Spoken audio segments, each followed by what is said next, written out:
हर रोज़ morning में वही boring सा ब्रेकफास्ट खाकर थक चुके हैं।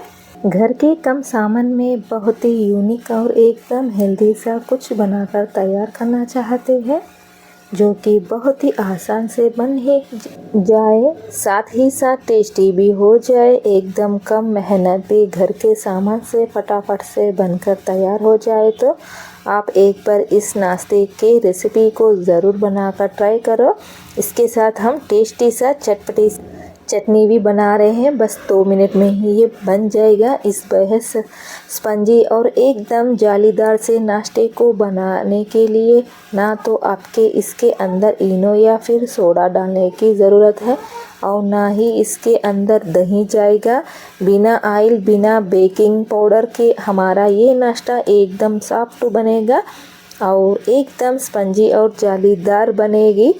मैं बनाकर आप इसके 5 से 6 घंटे आराम से स्टोर कर सकते हो, लेकिन फिर भी ये नाश्ता एकदम सॉफ्ट रहेगा। तो चलिए अब फटाफट से बिना किसी तेल इस मज़ेदार सा नाश्ते को बनाकर शुरू करते हैं। तो इस बनाने से पहले आपसे एक बहुत ही छोटी सी रिक्वेस्ट है। बिस्मिल्लाहिर्रहमानिर्रहीम, अस्सलाम वालेकुम, welcome to Seema strawberry recipe में आपको कुछ भी अच्छा लगे तो प्लीज़ रेसिपी को एक छोटा सा लाइक ज़रूर करिएगा। इंशाल्लाह इस रेसिपी आपको बहुत ज़्यादा पसंद आएगी। तो मैं दावे के साथ कहती हूँ कि आप एक बार इसे ज़रूर से ट्राई करिएगा। तो सबसे पहले यहाँ पर साबूदाने को लिया है, हाफ कप साबूदाना, 6 से 7 चम्मच के करीबन है ये। तो ये साबूदाना लिया है। यहाँ पर हम जो खीर में वगैरह में यूज़ करते हैं ना, उसी हम साबूदाना को लिया है। ये जो भिगोए तक हम यहाँ पर पानी को ऐड करना है, उसके ऊपर तीनने लगा तब तक यहाँ पर इसे 1 गिलास के करीबन हम पानी ऐड करा है। इसे आधा घंटा हमें रेस्ट देना है। ये अच्छे से भीगना है। तो यहाँ पर आधा घंटा हो चुका है, तो आपको मैं इसे बताती हूँ। तो देख सकते हैं ये अच्छे से भीग चुका है। इसे मैं तोड़ कर भी बताती हूँ। तोड़ने से ये अच्छे से टूट रहा है, ये अच्छे से भीग चुका। इसका मतलब है साबूदाना अच्छे से भीग चुका है। तो अब यहाँ पर हमें ऐड करते हैं चावल भी मैं इससे पहले ही भिगो कर रखी हूँ। इसे आधा घंटा हो चुका है चावल को भी। तो यहाँ पर मैं रेशन वाले चावल को भिगो कर रखी हूँ। ये 5 से 6 पानी से अच्छे से धोना है। धोने के बाद इसे भिगो कर रखी हूँ। तो ये भी आधा घंटा हो चुका है। तो ये 4 कप यहाँ पर चावल लिए। जिस कप से हम चावल को मापा है उस कप से हम यहाँ पर 1 कप यहाँ पर साबूदाने को लिया है। तो इसी तरह यहाँ पर कम ज़्यादा हो तो कोई बात नहीं है साबूदाना।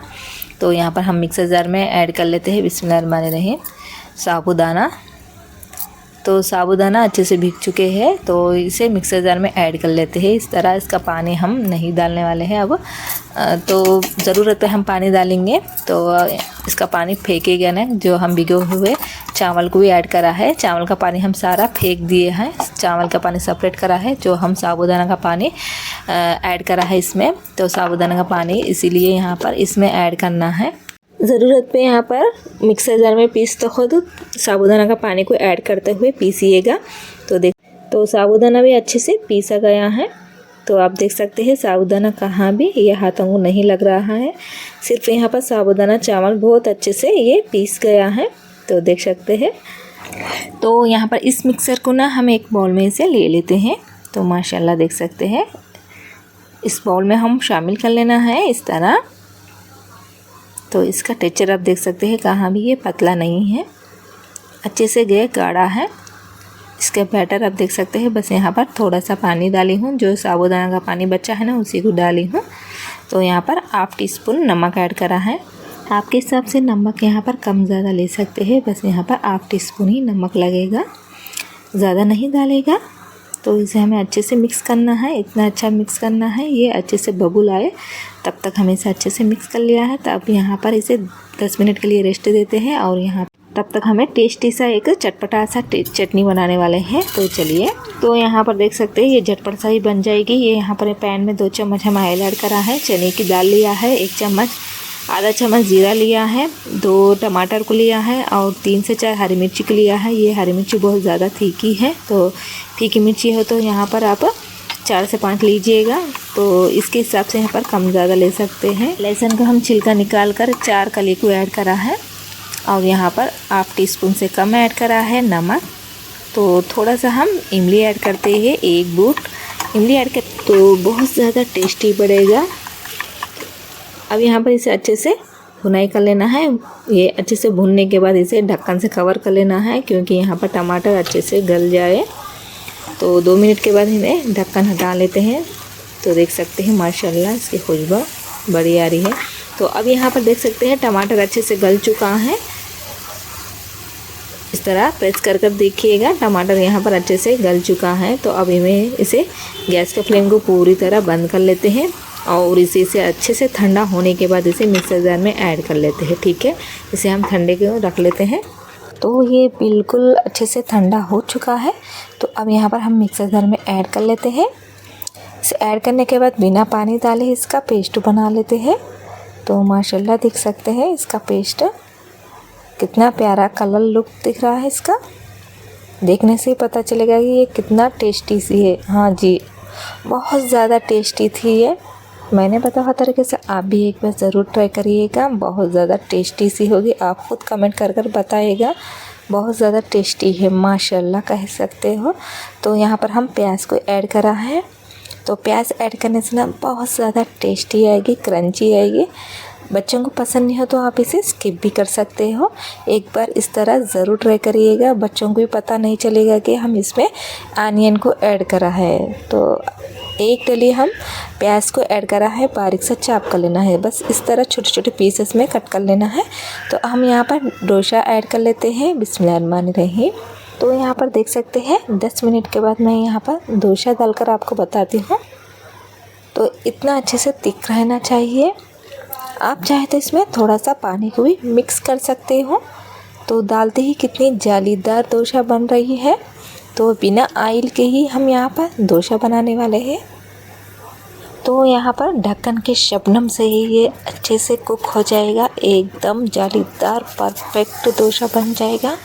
बिना ऑयल से ही आप यकीन ही नहीं करेगी इतनी जालीदार डोसा बन जाएगा। तो देख सकते हैं इसका शबनम चारों तरफ से घेर लिया है। तो अब यहाँ पर डोसा हम एक बार चेक कर बताती हूँ माशाल्लाह। तो इस तरह छूने से ही ये डोसा अलग हो जाएगा पैन से। बहुत ज़्यादा टेस्टी सी डोसा बन जाएगी और हेल्दी भी है। तो यहाँ पर इसी तरह स्टेप बाय स्टेप डोसा डालकर बताती हूँ।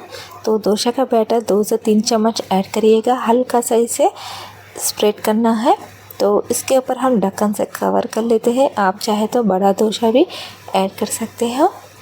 आप सुबह के वक्त या शाम के वक्त इस तरह आप बच्चों के लिए बहुत जल्दी बन जाने वाला डोसा आप झटपट सा बना सकते हो। तो इस तरह बच्चों के लिए झटपट सा नाश्ता बनाकर दे सकते हो।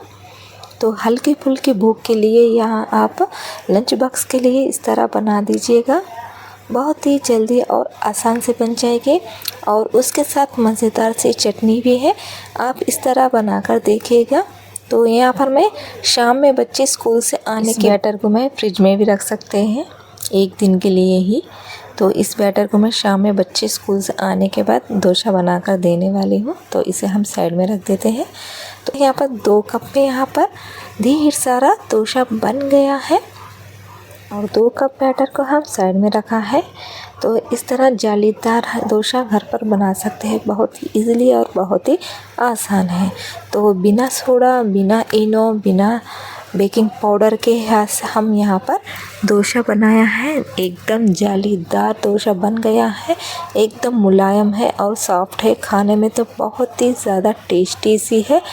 तो इस तरह आप भी नाश्ता बच्चों के लिए बना कर दे सकते हैं। आप भी ये झटपट सब छोटी मोटी भूख के लिए इसे बनाकर खा सकते हैं। इंशाल्लाह इस रेसिपी आपको बहुत ज़्यादा पसंद आई होगी। पसंद आई हो तो प्लीज़ मेरे चैनल को सब्सक्राइब कीजिएगा, लाइक करिएगा, प्यारा सा कमेंट करना बिल्कुल भी मत भूलिएगा।